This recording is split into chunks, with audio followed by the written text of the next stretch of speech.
Chers téléspectateurs, bonjour, bonsoir. Cela dépend de l'heure à laquelle vous nous suivez. Il y a ceux-là qui nous suivent le matin, ceux-là qui nous suivent le soir. Cela dépend de la disposition à laquelle vous nous suivez. Aujourd'hui, l'actualité est dominée aux États-Unis par l'assassinat manqué par le candidat Donald Trump, qui a été raté en plein meeting. Et il y a eu un assassin ou bien un assaillant qui a voulu l'abattre pendant qu'il tenait meeting devant ses militants, devant les personnes qui étaient rassemblées pour le suivre. Sur les réseaux sociaux, le président argentin Javier Milei a dénoncé ce qu'il a appelé une tentative d'assassinat lâche, rejetant la responsabilité sur la gauche. Et vous les suivez, il y a deux camps au niveau des États-Unis. D'ici là, les élections se pointent à l'horizon. Il y a le camp des républicains qui est représenté par Donald Trump, qui était présent devant les foules et qui tenait le meeting. Subitement, il y a eu des cryptements de balles et on l'a raté. Malheureusement, il a été atteint au niveau de l'oreille. Il y a un deuxième camp, le camp de démocrates, qui est représenté par Joe Biden, le président en fonction. Et vu que Joe Biden ne représente absolument rien pour les Américains, n'a rien foutu pour les peuples américains, et il n'a même pas de crédibilité dans son camp politique. Malgré tout ça, il a voulu étouffer son challenger. Il a voulu le faire partir subitement, mais ça n'a pas tenu, Dieu merci. Il a été évacué vite par les policiers commis à sa garde, les gens qui étaient venus pour l'assister ou bien sécuriser ce qu'il faisait comme meeting. Mes chers, je vous dis que la situation est tellement tendue. Et dans la foulée, il y a eu au moins un mort et plusieurs blessés. Les gens qui étaient venus, les sympathisants de Donald Trump, qui devraient l'écouter, qui devraient l'entendre, mais le meeting a été interrompu brusquement par les gens mal intentionnés, les gens qui ne veulent pas que les changements mondiaux puissent s'opérer. Vous savez c'est quoi? Le camp des démocrates est représenté par des sanguinaires, des gens qui ne veulent pas qu'il y ait la paix à travers la planète, les gens qui ne veulent pas que dans ce monde qu'il y ait le changement, les gens qui... Nous avons remarqué un type qui rampait pour escalader le toit de l'immeuble voisin, à 15 mètres de nous. Nous sommes restés là et nous avons pointé du doigt cet homme à quatre pattes. Il avait un fusil. Nous pouvions clairement le voir avec un fusil. Nous le pointions du doigt alors que la police était en train de tourner en rond sur le toit. Toujours en otage les multitudes de personnes à travers le monde. Ces gens-là sont représentés par les démocrates.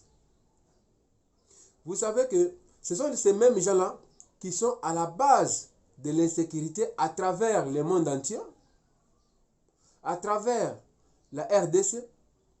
Et aujourd'hui, en RDC, si peut-être nous avons connu une période de turbulence à l'est de notre pays, c'est grâce à ces gens-là. C'est à cause de ces gens-là, ces gens qui ne veulent pas qu'il y ait la paix à travers la République, qui ne veulent pas qu'il n'y ait pas la paix à travers le monde et qui sous-traitent les Rwandais à travers Paul Kagame. Parce que vous savez que ce sont les intérêts malveillants que ces gens-là envisagent et qu'ils sont en train de financer les rébellions à travers le monde pour venir piller les richesses de la RDC. Si aujourd'hui peut-être nous voyons ce qui se passe, nous jetons un coup d'œil à travers ce qui se passe là, c'est parce que nous avons constaté que ces gens-là sont mal intentionnés. Ces gens-là ne veulent pas qu'il n'y ait pas la paix à travers notre pays. Et raison pour laquelle je demande à travers les dirigeants de notre pays de ne pas dormir, d'ouvrir l'œil à travers ces gens-là soi-disant les communautés internationales, qui se cachent derrière des choses qui n'apportent absolument rien pour la République et qui se disent que non, voilà, nous amenons la paix, nous amenons la diplomatie. Or, ils sont en train d'armer les ennemis de notre pays. Ils sont en train de faire pour que notre République puisse disparaître. Aujourd'hui, ils nous amènent des prétextes pour dire que non, nous devons diviser le pays en 4 morceaux et nous allons mettre la paix, tout ça. Ce n'est pas correct. Vous, les dirigeants qui nous dirigez en ce moment, vous ne devrez pas laisser, vous ne devrez pas vous laisser faire.